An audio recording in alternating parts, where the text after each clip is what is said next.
My name is Holly Bennett.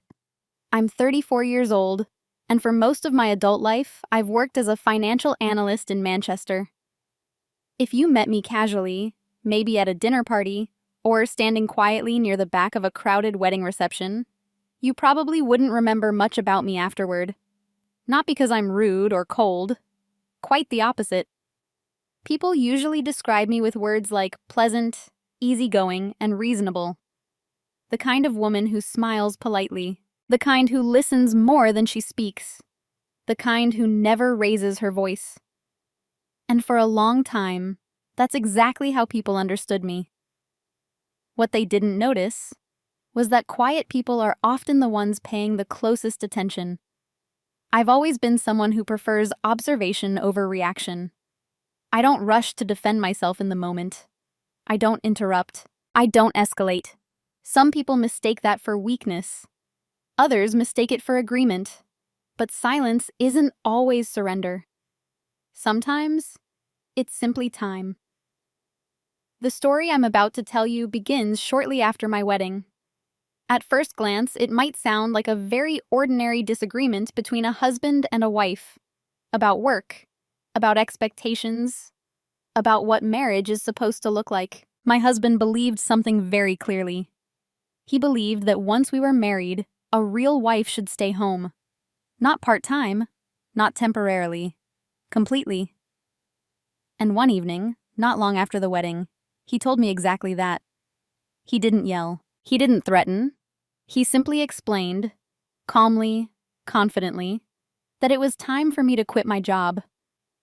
Most people assume that's the moment the story would explode into an argument, but it didn't. Because I looked at him, and I said yes. I agreed. Just like that. No raised voice, no dramatic walkout, no late-night confrontation. Only one small thing. Before I submitted my resignation, I added one condition, a very simple one. It wasn't emotional. It wasn't aggressive. And at the time, he barely even reacted to it. In fact, he thought it was perfectly reasonable. But that single condition quietly shifted something fundamental inside our marriage. Not in a loud, explosive way. More like the slow movement of a foundation under a house, so gradual that no one notices at first. Until one day, the structure above it begins to change. This isn't a story about revenge, and it's not about humiliating someone who underestimated me. It's simply the story of what happens when someone assumes your silence means you have no power. And how sometimes the most life-changing decisions happen in the calmest voices. So, before I start from the beginning, I want to ask you something. Have you ever agreed to something, while already knowing the outcome would be very different from what the other person expected? Before the wedding, people often described our relationship in a way that always sounded slightly incomplete. They would smile at us and say, "You two balance each other." At the time, I thought they meant it as a compliment. My husband Daniel was the kind of man who filled a room the moment he walked into it. He spoke easily, laughed loudly, and had the sort of confidence that made people assume he knew exactly what he was doing, even when he didn't. Daniel worked in commercial property development, which suited him perfectly. Negotiations, big personalities, long dinners with clients. He thrived in environments where attention was currency. I was almost the opposite. My work as a financial analyst happened mostly behind screens, spreadsheets, and quiet meetings where numbers mattered more than volume. I enjoyed that kind of world. It rewarded patience, precision, and careful thinking. At social gatherings, Daniel told stories. I listened. He made decisions quickly. I preferred to examine details first. People interpreted that difference in a very predictable way. Daniel was the driver, and I was the passenger. No one ever said it quite that bluntly, but the tone was always there. When friends asked about our future, they usually looked at Daniel. Where do you think you'll settle down? What's your 5-year plan? What kind of house are you hoping for? I was included in the conversation, of course, but more as someone who would support those plans rather than shape them. Even Daniel's mother once laughed gently during dinner and said, "Well, Holly's so easygoing. She'll adapt wherever Daniel takes her." Everyone at the table smiled, including me, because technically, she wasn't wrong. I had always been adaptable. I didn't fight for attention in conversations. I didn't interrupt people. If someone spoke over me, I usually let it pass. Not because I didn't notice, but because I had learned a long time ago that correcting every small moment rarely changed anything. So people created a version of me that felt convenient to them. Quiet, flexible, low maintenance. Daniel believed that version of me too. And to be fair, he wasn't cruel about it. He never mocked my career. In fact, he often praised it in a vague, admiring way when talking to friends. "Holly's brilliant with numbers," he'd say proudly. But there was always a small pause afterward, as if my job was more of an interesting hobby than a defining part of my life. One evening, about 2 months before the wedding, we were having dinner with a group of his colleagues. The conversation drifted toward long work hours and stressful clients. One of the men joked, "I don't know how any marriage survives this industry." Daniel laughed and lifted his glass. "That's why I picked someone sensible," he said. "Holly's the calm one." The table chuckled. Then he added casually, "She keeps me grounded." Again, it sounded like a compliment, but I noticed something subtle in the way he said it. Grounded. Not equal. Not a partner. Just someone who stabilized the man steering the ship. I remember sitting there with my glass of wine, watching everyone smile, and realizing something quietly interesting. No one at that table knew how much of Daniel's financial planning I had already helped him structure. They didn't know I had reviewed his investment portfolio, reorganized some of his tax strategies, and explained a few risks in his property deals that he hadn't noticed. Daniel never mentioned those things. Not because he wanted to hide them, but because in his mind, they simply didn't change the main story. He was still the one leading, and I was still the calm, supportive presence beside him. The truth was, I had never corrected that assumption. Not once. Because correcting people in public rarely shifts their perception. But time sometimes does. And back then, I had no reason to rush that process. I was perfectly comfortable letting people believe they understood me.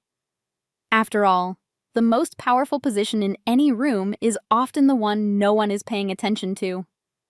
What I didn't know yet was how that perception would shape the expectations waiting for me after the wedding, and how the first small crack in that picture would appear sooner than anyone expected. The first moment didn't feel dramatic. In fact, if you had been sitting in the room with us, you might not have noticed anything unusual at all. It happened about 3 weeks after our wedding. We had just finished dinner at Daniel's parents' house. His mother had cooked a large Sunday meal, the kind that stretches comfortably into the evening, with coffee cups replacing wine glasses and conversation drifting between small topics. His father was talking about property taxes. Daniel was explaining a new development project his company had just secured. I was sitting beside him, listening, occasionally adding a quiet comment when someone asked about interest rates or the housing market. Everything felt normal. Then Daniel's mother asked a question that sounded harmless. "So, Holly," she said warmly, "how long do you think you'll stay at that firm of yours?"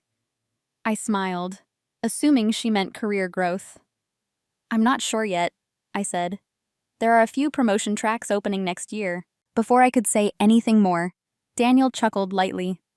Not loudly, not mockingly, just confidently. "Well," he said, leaning back in his chair, "we'll see how long that lasts." The table laughed softly, assuming it was some kind of inside joke. I looked at him. "What do you mean?" I asked gently. He shrugged, still smiling. "Nothing serious," he said. "Just thinking ahead." His father nodded approvingly, as if the conversation had already been explained somewhere else. His mother looked curious. Thinking ahead. The phrase floated in the air for a moment before someone changed the topic. And just like that, The conversation moved on. No one asked Daniel to clarify. No one asked me what I thought about it. It was one of those moments that disappear so quickly that people assume it never mattered. But I noticed something. Not the words themselves, the assumption behind them. Daniel had spoken as if my career already had a built-in expiration date. As if that timeline had already been decided somewhere, quietly, casually, without needing discussion. The rest of the evening passed pleasantly. His mother served dessert. His father told a story about a client who once tried to pay rent in wine bottles. Daniel laughed, and I smiled along with everyone else. But on the drive home, the sentence returned to my mind. We'll see how long that lasts. It wasn't the kind of comment that demands confrontation. There had been no insult, no argument, just a small shift in how something was described. So instead of reacting, I did what I usually do. I observed. When we got home, Daniel dropped his keys on the kitchen counter and loosened his tie. "Nice evening," he said. "It was," I agreed. He opened the fridge and grabbed a bottle of water. Neither of us mentioned the conversation from dinner. And I didn't ask him about it. Not because I was afraid of the answer, but sometimes the most useful information doesn't come from asking directly. It comes from watching what people assume you'll never question. That evening, Daniel assumed his comment would disappear like background noise. A harmless prediction about the future. And for everyone else at that dinner table, it probably did. But for me, it stayed exactly where it had landed. A small sentence. A small assumption. The first quiet indication that somewhere in Daniel's mind, our marriage already had a structure I hadn't fully seen yet. At the time, it still felt too small to challenge, too vague to confront. Just a tiny shift in tone. But I've always believed that the earliest signs of change rarely arrive as loud announcements. They arrive as small cuts, so subtle that most people don't even notice the first drop of blood. After that dinner, nothing dramatic happened. Daniel didn't sit me down for a serious conversation. He didn't bring up my job again in any direct way. Life simply continued. Work days, grocery runs, weekend visits with friends. Everything is moving in the familiar rhythm of newly married life. But once you notice a small pattern beginning, it becomes difficult to ignore the next pieces when they appear. And they did appear. Not loudly, just repeatedly. About a week later, we were having breakfast before work. I was checking emails on my phone, scanning a message from my manager about a potential new project. Daniel poured coffee into 2 mugs and set one in front of me. "What's that?" he asked. "Just something from work," I said. "They might move me onto a new portfolio next quarter." He nodded, stirring sugar into his coffee. "Sounds busy." "It could be," I said. "But it's a good opportunity." Another small nod. Then he said something that at first sounded almost thoughtful. "Well, I guess it's a good experience while it lasts." The phrase landed quietly between us. While it lasts. Almost the exact same tone as the comment at his parents' dinner table. I looked up from my phone. "What do you mean by that?" I asked again, calmly. Daniel smiled slightly, as if I were taking the sentence more seriously than necessary. "Nothing negative," he said. "Just thinking about the future." The future. That word again. But before I could ask anything else, he checked his watch and stood up. "I've got a meeting at 9, he said, grabbing his jacket. "We'll talk later." Except, we didn't. The conversation simply drifted away, and I let it. Not because I believed the explanation, but because I was beginning to see something more clearly. Daniel wasn't trying to provoke me. He wasn't being openly dismissive. He was doing something more subtle. He was speaking about my career as if its ending were already understood. Not a discussion, not a decision. Just an expectation slowly being introduced into conversation. And the more it happened, the more everyone around us seemed to treat it as perfectly normal. At a small gathering with friends, One of Daniel's colleagues joked about long work hours again. Daniel laughed and said, "Well, Holly won't have to deal with that forever." Bunny. Oh. Another evening, while we were visiting his sister, she asked me how stressful my job was. Before I could answer, Daniel responded lightly, "It won't matter soon. She'll get a break from all that." Tanda. Everyone smiled. His sister even said, "Honestly, that sounds nice." Meow. And that was the strange part. No one heard these comments as disrespectful. They heard them as practical planning, as if Daniel were already outlining a natural next step in our lives. And because I never objected, the assumptions slowly grew stronger. Each comment is layered on top of the last one. Small, casual, unchallenged. I could have corrected it at any moment. I could have said, "Actually, I have no plans to leave my job." But something inside me hesitated.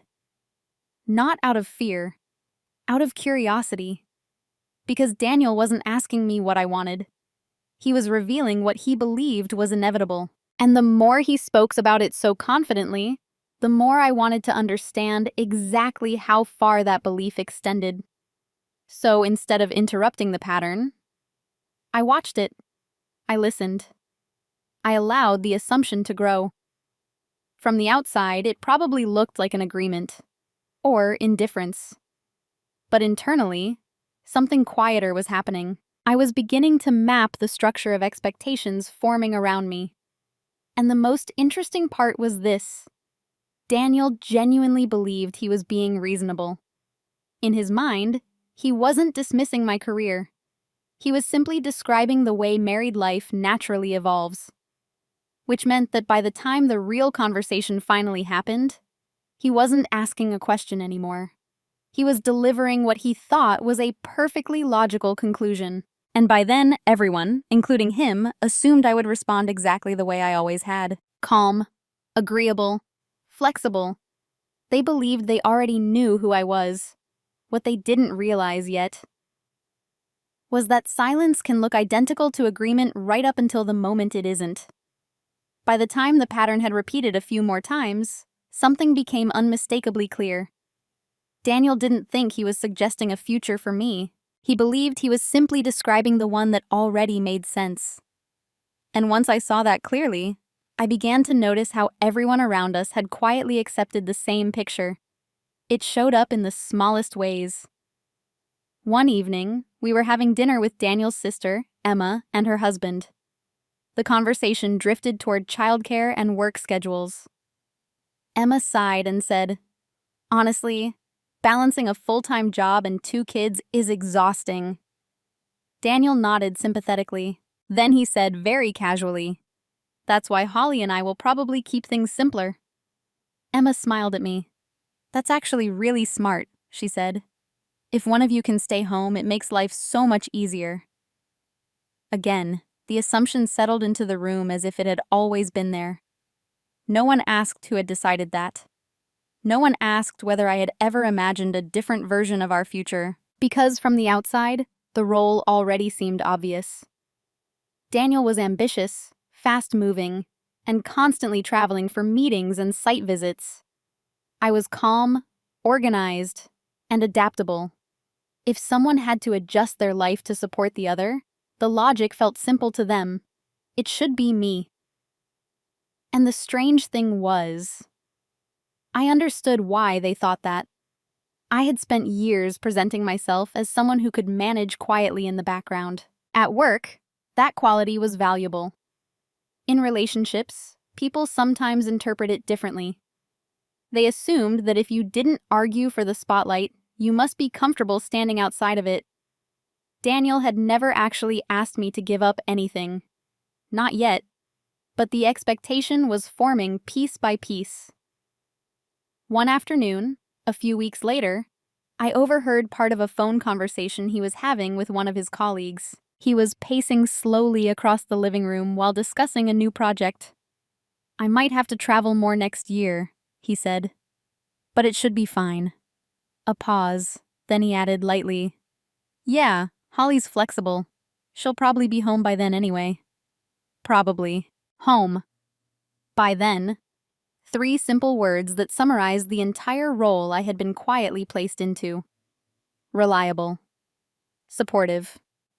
Available. Invisible to the structure of his career because I would exist around it, not within it. And the truth is, I didn't feel angry when I heard it. Not immediately. What I felt first was something closer to recognition. Because once you understand the role people have assigned you, everything they say begins to make more sense. Daniel wasn't trying to diminish me. He was organizing his future around a model that felt natural to him. A husband building something in the world. A wife supporting the life built around it. The classic structure. Predictable. Comfortable. Widely accepted. And because I had never openly challenged that structure, he had slowly stopped imagining any alternative, which meant something very important had happened without anyone noticing. A role had been written for me, not through one dramatic conversation, but through dozens of small, unexamined assumptions. And the more those assumptions repeated themselves, the clearer the script became. The dependable wife. The calm presence at home. The person who keeps everything stable while someone else moves forward. I understood the role perfectly. What Daniel didn't understand yet was that recognizing a role doesn't automatically mean you intend to play it. Sometimes it simply means you finally know where the stage is. And once you know that, you can decide something much more interesting. Not whether to argue with the script, but whether to rewrite the ending. The moment everything shifted didn't happen during an argument. There was no raised voice, no dramatic confrontation, no sudden decision. It happened on an ordinary Tuesday afternoon. I was sitting at my desk at the firm, reviewing a report that had taken most of the week to complete. Outside the office windows, Manchester looked exactly as it always did. Gray skies, slow traffic, people moving steadily along the pavement below. Inside, the office hummed with the familiar quiet rhythm of keyboards and low conversations. My manager, Laura, walked over and placed a folder on my desk. "Good timing," she said. "I was just about to email you." I looked up. "What's this?" She smiled slightly. "We've been reviewing candidates for the senior analyst promotion track next year." I blinked. "That's sooner than I expected." "It is," she said. "But you're one of the strongest people on the list." For a moment, I just looked at the folder. Inside were projections, responsibilities, and the outline of what the next few years of my career could look like if I accepted the path they were offering. More leadership, more influence over major investment decisions, more responsibility for structuring deals. It was exactly the kind of work I had spent years preparing for. Laura leaned against the edge of my desk. "Think about it," she said. "We'll talk next week." After she walked away, I sat there quietly, not overwhelmed, not excited in the way people expect during career moments, just thoughtful. Because almost immediately, another thought arrived beside the opportunity. Daniel. Not as a conflict, not as an obstacle, just as a reality. I now had to place myself next to this new path. Up until that afternoon, his comments about my career had felt like background noise. Small assumptions floating around the edges of our conversations.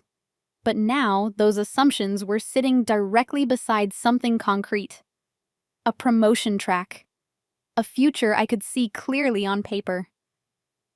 That evening, I left the office a little later than usual. The city streets were beginning to quiet down, and the air carried that familiar damp chill Manchester gets at the end of the day.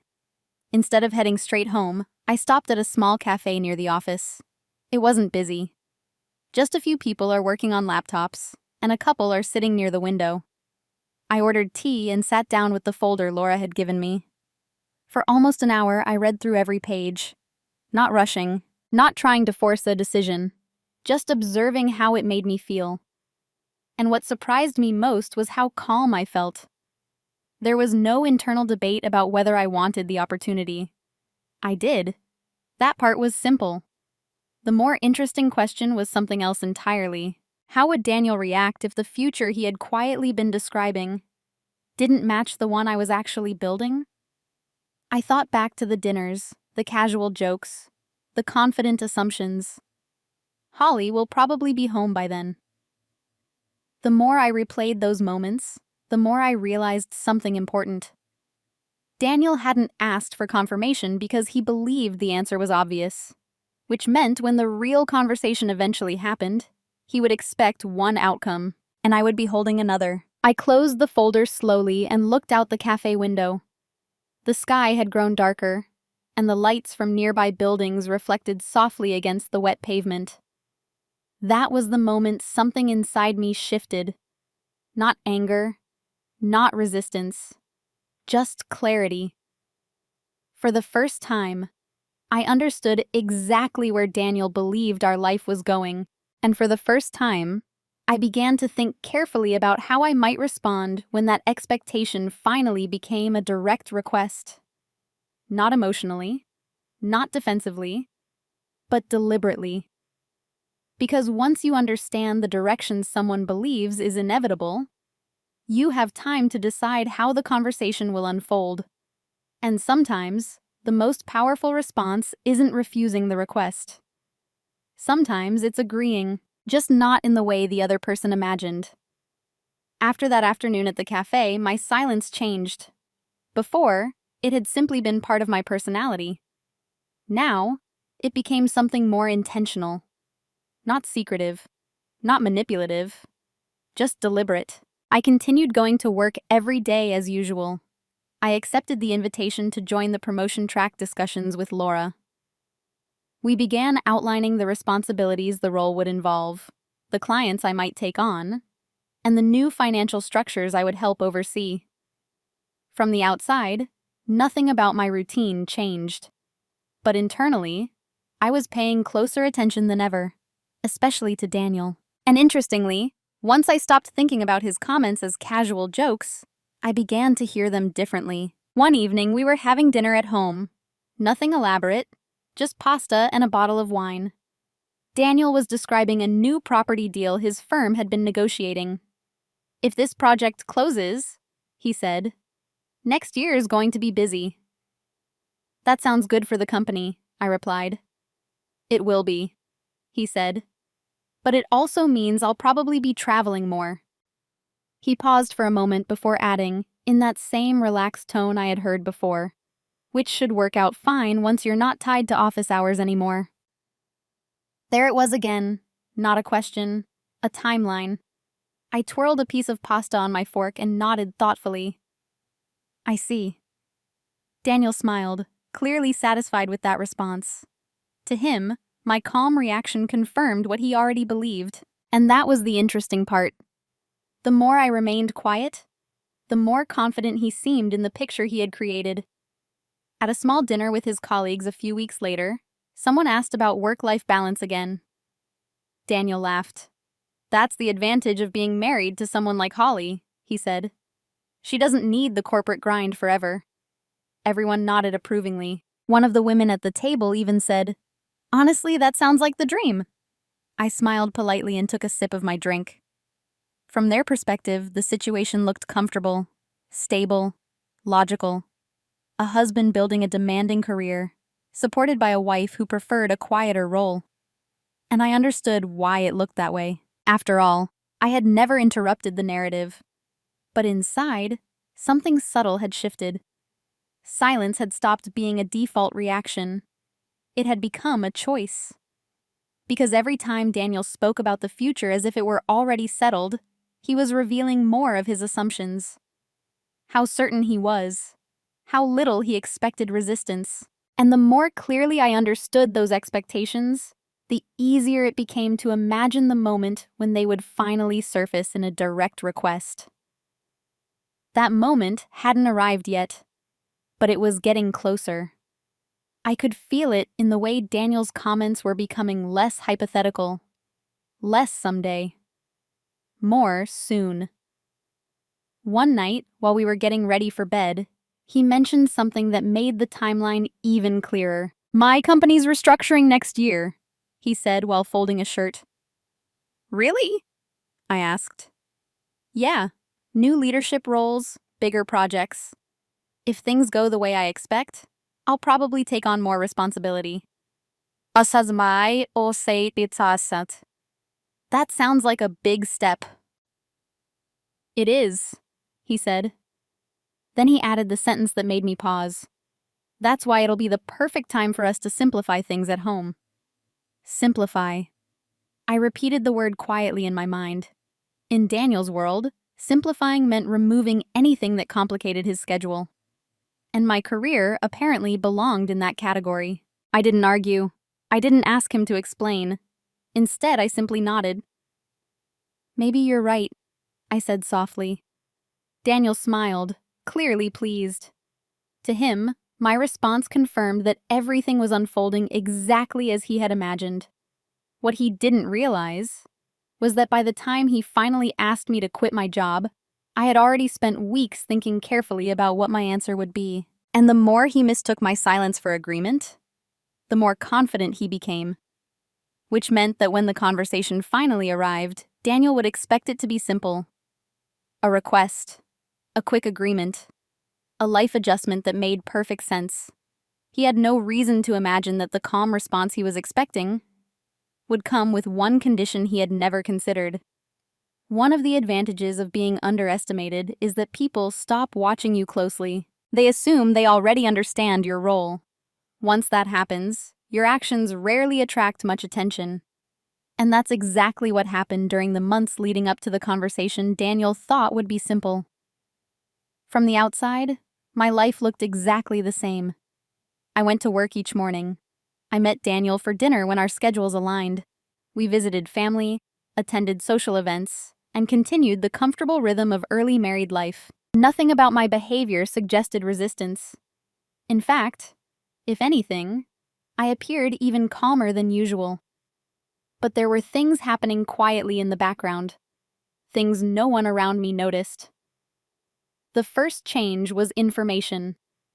At work, as part of the promotion track discussions, I began reviewing more complex financial structures, investment vehicles, asset ownership models, and legal frameworks tied to property holdings. It was the kind of material I had always enjoyed, detailed, precise, quietly powerful. Numbers tell stories if you know how to read them. Contracts do too. Around that same time, Daniel occasionally mentioned details about the projects his firm was working on. New partnerships, development sites, and funding arrangements. He wasn't sharing confidential information. Just the kind of casual updates people naturally talk about over dinner. But because of my job, I understood something about those details that Daniel never considered. I understood how fragile some financial structures can be when they rely on assumptions. Assumptions about ownership. Assumptions about liability. Assumptions about long-term stability. Most people never look deeply into those things. They trust that if the paperwork exists, everything must already be secure. But paperwork only protects you if you actually understand what it says. And over time, as Daniel talked about his projects, I began to notice something subtle.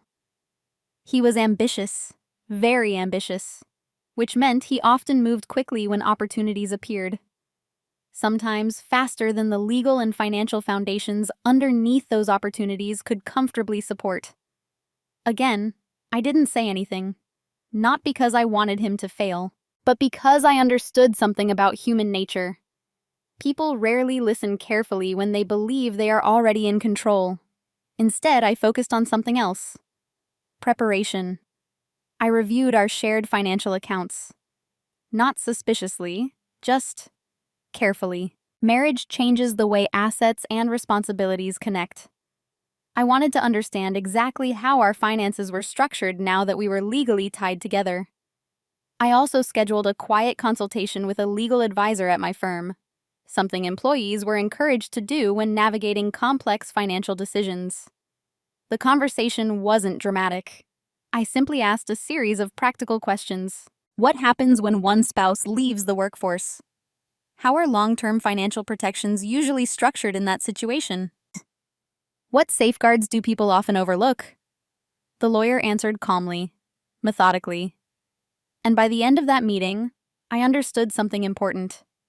Leaving a career isn't just an emotional decision, it's a structural one.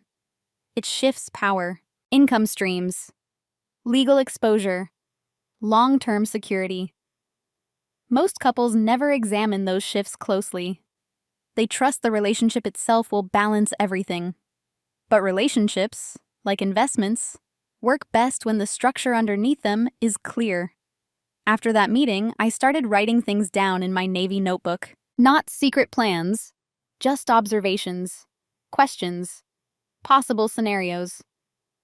Meanwhile, Daniel continued talking about the future the way he always had. Confident, certain, unconcerned. One evening, he even said something that made me pause. "You know what I like about us?" he said while we were walking home from dinner. "What's that?" I asked.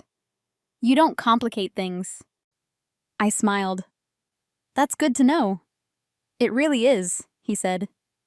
"Life's easier when both people understand their roles." Roles. That word again. Daniel meant it as reassurance, a compliment even. But to me, it sounded like confirmation that the structure he imagined was now fully formed in his mind, which meant something interesting was about to happen. Soon, he would stop hinting. He would stop speaking in timelines and assumptions. He would finally present the idea directly. A calm conversation, a logical proposal, a simple request that he believed I would accept without hesitation. And when that moment arrived, Daniel would have no idea that while he was confidently describing the future, I had quietly been preparing to reshape the structure underneath it. The discovery didn't happen in a dramatic moment. There was no sudden document falling out of a drawer, no shocking email, no hidden account. What I found was something quieter than that. Clarity. It happened late one evening while I was reviewing some paperwork at the dining table. Daniel had gone to bed early after a long day of meetings, and the apartment was completely silent except for the soft hum of the refrigerator in the kitchen. Spread out in front of me were several documents I had been organizing over the past few weeks. Our shared accounts, mortgage paperwork for the apartment, insurance documents. Nothing unusual. Just the kind of administrative details couples often ignore once everything has been signed and filed away. But because of my work, I had a habit of reading documents carefully, even when they seemed routine. Especially when they seemed routine. And that was when something interesting began to emerge. Not a mistake, not a hidden clause. Just a structure that Daniel clearly hadn't examined as closely as he believed he had. Most of the assets connected to his property ventures were held through layered partnerships and investment vehicles. That wasn't unusual in development work. It allowed companies to manage risk, divide ownership, and move capital efficiently between projects. But those structures rely on one very important thing: stability. Specifically, stability in the personal financial profile of the people involved. Daniel had built several of his recent investments under the assumption that our household income would remain structured the way it currently was. 2 professional salaries, 2 credit histories, 2 streams of financial documentation supporting future financing applications. That structure strengthened his position when negotiating funding. Banks look carefully at those things. So do investors. If one of those income streams disappeared suddenly, the picture would change. Not catastrophically, but significantly. I leaned back in my chair and looked at the documents again. For the first time, I understood something Daniel hadn't considered. When he imagined me leaving my job, he was thinking about daily life, about schedules, about who would be home more often, about simplifying routines. But he hadn't thought deeply about how that decision might affect the financial architecture around us. Not because he was careless, because from his perspective, my income wasn't central to the big picture. In his mind, his career carried the real momentum, which meant the quiet truth sitting in front of me was something he would probably never examine, unless someone pointed it out. and I had no intention of pointing it out dramatically. Instead, I kept reading. By the time I closed the final folder that evening, the situation had become very clear. If Daniel wanted me to leave my career, the structure supporting his ambitions would need to change. Safeguards would need to exist. Legal protections. Financial guarantees. Nothing unreasonable. Just balanced. And that was when the condition first began to form in my mind. Not as a strategy, as a principle. If I stepped away from the professional life I had built for over a decade, the foundation underneath our marriage would need to reflect that sacrifice in a real, measurable way. Not promises, not reassurances. Structure, contracts, long-term security, the kind of framework I helped clients build every day. I closed my Navy notebook and placed it gently on the table. There was no excitement in that moment, no sense of victory, just a quiet understanding that when Daniel eventually asked the question, he believed it would be simple. My answer would also be simple. Yes, but only if the structure supporting that decision was built properly. Because leaving a career isn't just a personal adjustment. It's a transfer of power. And any transfer of power, whether in business, finance, or marriage, should always be documented carefully. The interesting part was this. Daniel believed the conversation ahead of us would confirm his assumptions. He imagined a quick agreement, followed by a comfortable new chapter of life. What he didn't realize was that the moment he asked me to quit my job, he would also be stepping into a negotiation he had never anticipated, one that would change the power dynamic of our marriage overnight. And the most surprising part? I had no intention of hiding that change. In fact, I was planning to present it as calmly as possible. The conversation finally happened on a quiet Sunday evening, not during an argument, not after a stressful day. In fact, the atmosphere was almost peaceful. Daniel and I had spent the afternoon visiting a small countryside property one of his colleagues was considering for development. Afterward, we stopped at a pub nearby for dinner before driving home. By the time we returned to the apartment, the city had already settled into its slower Sunday rhythm. Daniel poured 2 glasses of wine and sat across from me at the kitchen table. There was a calm certainty in the way he moved that evening, something I had seen many times before when he believed a decision had already become obvious. For a moment, he swirled the wine in his glass, as if organizing his thoughts. Then he said it. "Holly, I've been thinking about something for a while." I nodded.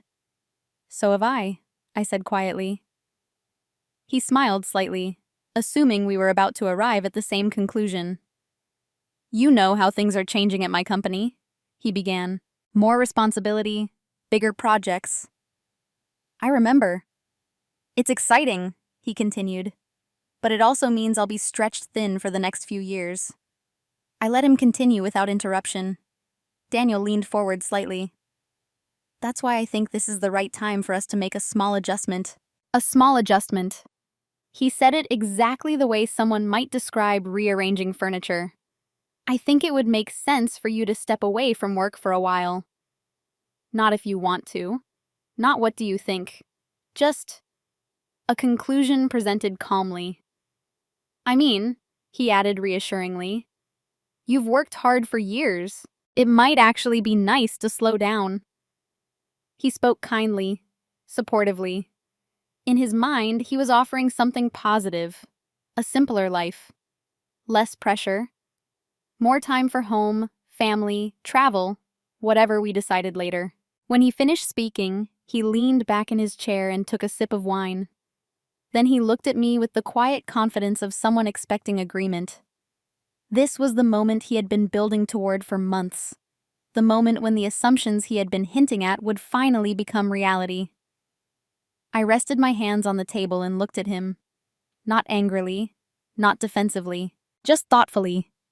In truth, I had already made my decision weeks earlier. But the interesting part about decision points is that the other person rarely realizes they are stepping into one. To Daniel, this was a request. To me, It was the beginning of a negotiation. A quiet one. I understand why you'd want that, I said gently. Daniel smiled. I knew you would. My name. For a few seconds, the room felt calm and comfortable. Exactly the way he expected. Then I said the sentence that surprised him. I'm actually open to that idea. He blinked slightly. You are? Yes. The surprise on his face quickly turned into relief. I'm glad you see it the same way, he said. I really think it'll be better for both of us. I nodded slowly. It might be. Then I added the part he had never considered. But if I leave my job, I said calmly, there's one thing I'd need first. Daniel tilted his head slightly. What's that? The moment was so quiet you could almost miss its importance. But in that instant, something invisible shifted between us. Because Daniel believed the conversation was already finished. He thought the difficult part, the agreement, had already happened. He had no reason to expect that the final sentence would change the entire structure of the discussion. I took a small sip of my wine and met his eyes. It's nothing complicated, I said. Just a condition. And for the first time since the conversation began, Daniel looked uncertain. Daniel's uncertainty lasted only a moment. Then his expression softened into the same confident smile I had seen many times before. Of course, he said. What kind of condition? His tone suggested he expected something small. Maybe a timeline. Maybe a request for a short transition period at work. Nothing that would disrupt the outcome he already believed was settled. I placed my glass on the table and answered calmly. If I leave my job, I said, I'd want our financial structure to reflect that change properly.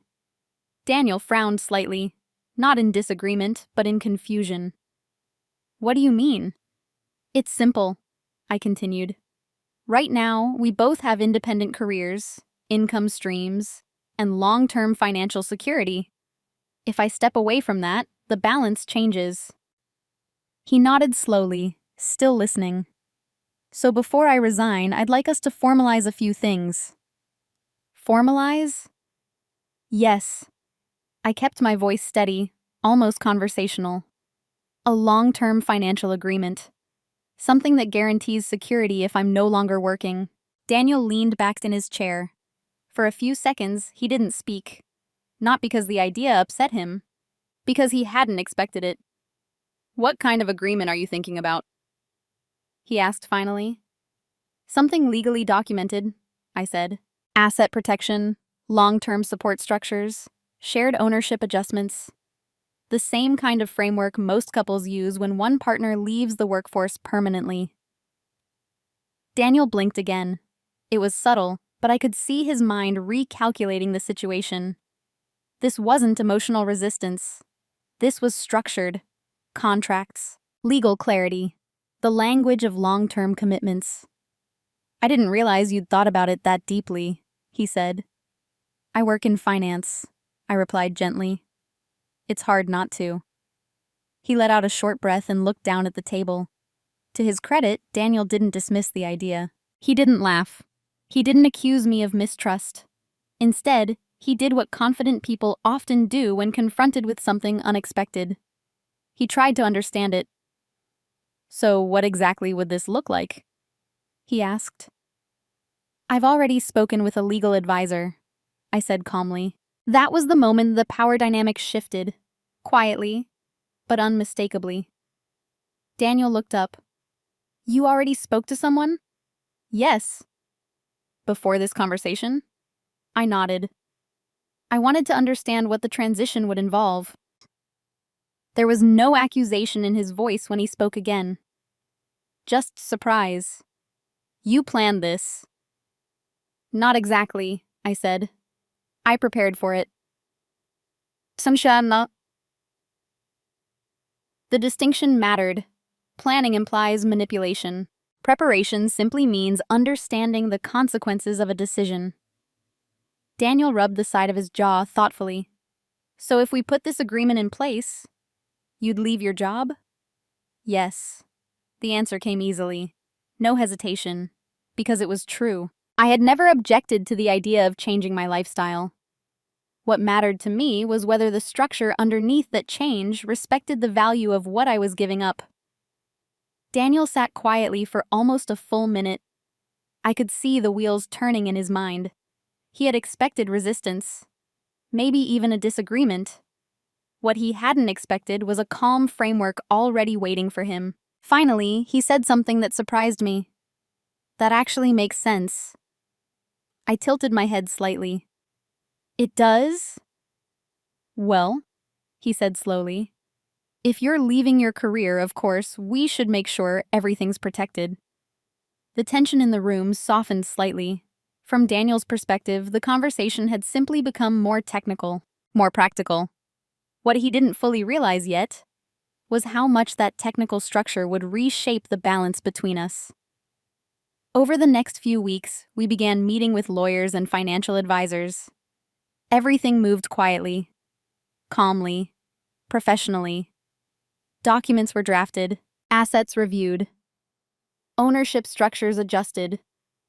No arguments, no emotional tension. From the outside, it looked like responsible planning for a couple preparing for a lifestyle change, which, in many ways, it was. But there was something else happening beneath the surface. For the first time since our marriage began, the assumptions that had quietly defined my role were being rewritten, not through confrontation, but through documentation. And once structures like that are written down, they tend to change more than just finances. They change how people see each other, even if they don't realize it right away. At first, nothing seemed different. Daniel and I continued our daily routines. The legal meetings were calm and professional, the documents drafted carefully, the conversations practical rather than emotional. From the outside, it looked like responsible planning. Daniel even seemed proud of how smoothly everything was moving. "It's good we're doing this properly," he said one evening after a meeting with the lawyer. "Most couples never think about these things." I nodded. They should. Within a few weeks, the agreement was finalized. It guaranteed long-term financial protection for me if I stepped away from my career. Clear asset sharing, documented security, and ownership adjustments that reflected the shift in our household structure. Nothing extreme, just balanced. The moment the documents were signed, I submitted my resignation. My firm handled it professionally. Laura was surprised, but supportive. "If this is the life you want," she said, "you've certainly earned the freedom to choose it." And for a short time, everything felt exactly the way Daniel had imagined. I was home more. Our schedule felt lighter. He focused entirely on his expanding projects. But something subtle began to change. Not in the paperwork, in Daniel's behavior. At first, it showed up in small ways. He asked more questions about financial decisions than he used to. He occasionally reviewed documents twice instead of once. And once, late at night, I noticed him rereading part of the agreement we had signed.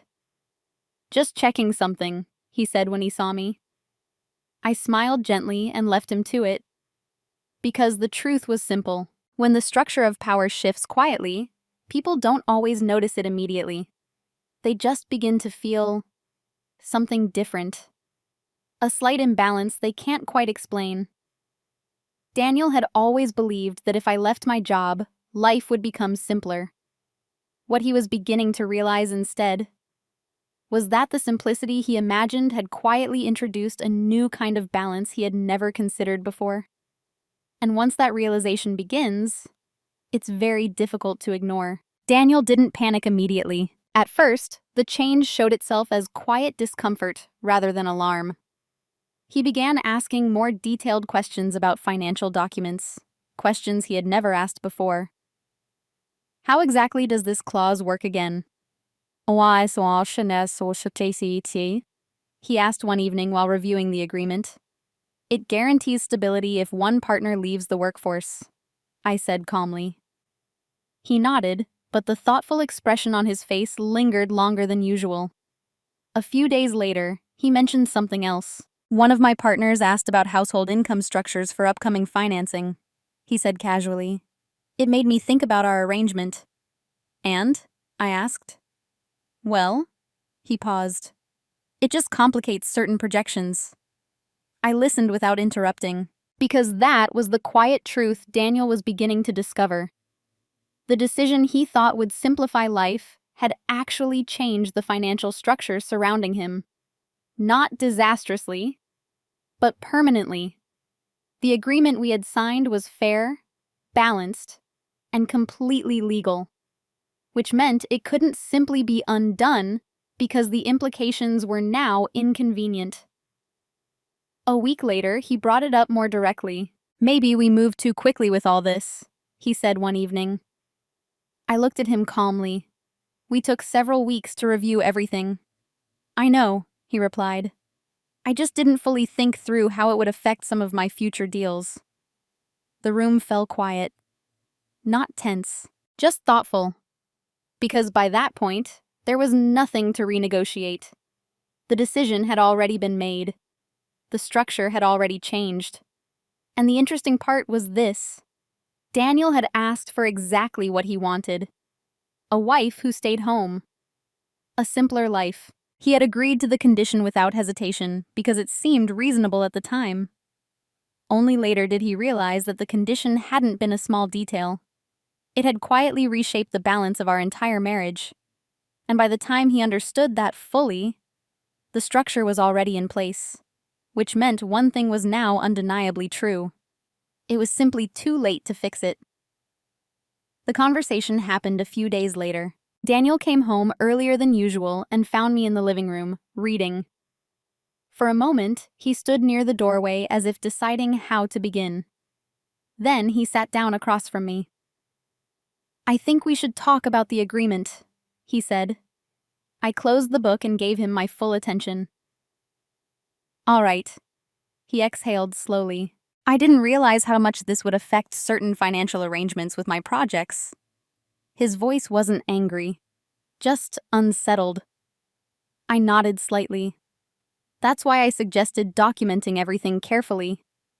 I know, he said. I just thought it was more of a formality. There it was. The misunderstanding was laid out calmly between us. Daniel had believed the legal structure was simply a reassurance. I had understood it as the foundation of the decision. For a few seconds, neither of us spoke. Then he asked the question that had been building for days. Would you consider changing it? I looked at him gently. Changing what? The agreement, he said. Maybe adjusting some of the terms. My answer came quietly. No. Mum. Matamang. Not harsh, not emotional, just clear. Daniel studied my face, perhaps expecting frustration or resentment. But there was none. Only calm certainty. We both agreed to it, I said, after reviewing everything carefully. He rubbed his hands together thoughtfully.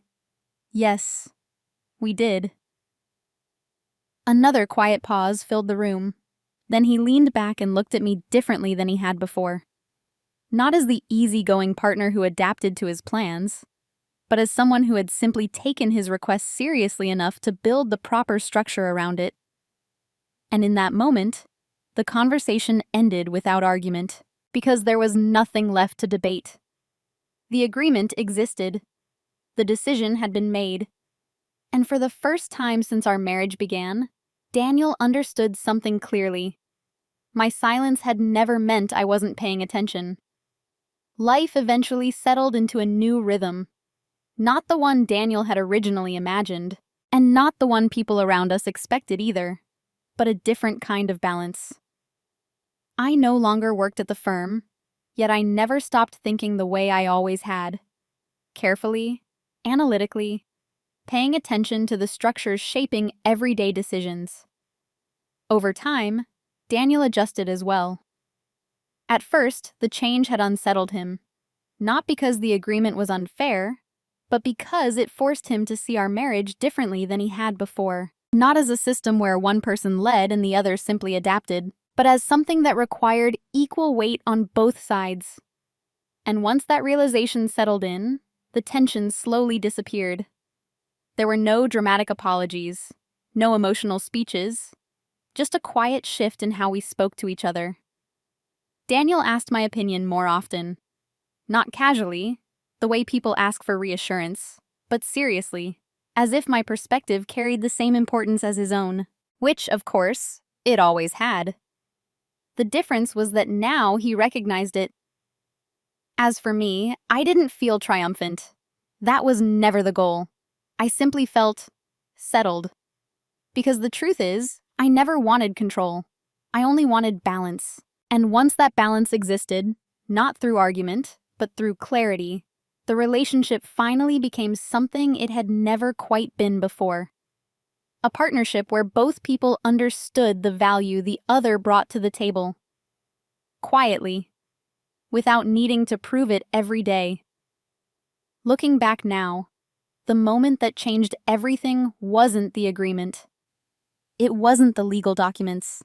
And it certainly wasn't the day I left my job. The real turning point happened much earlier, when Daniel asked me to quit my career, believing the decision would be simple. What he expected was resistance or easy agreement.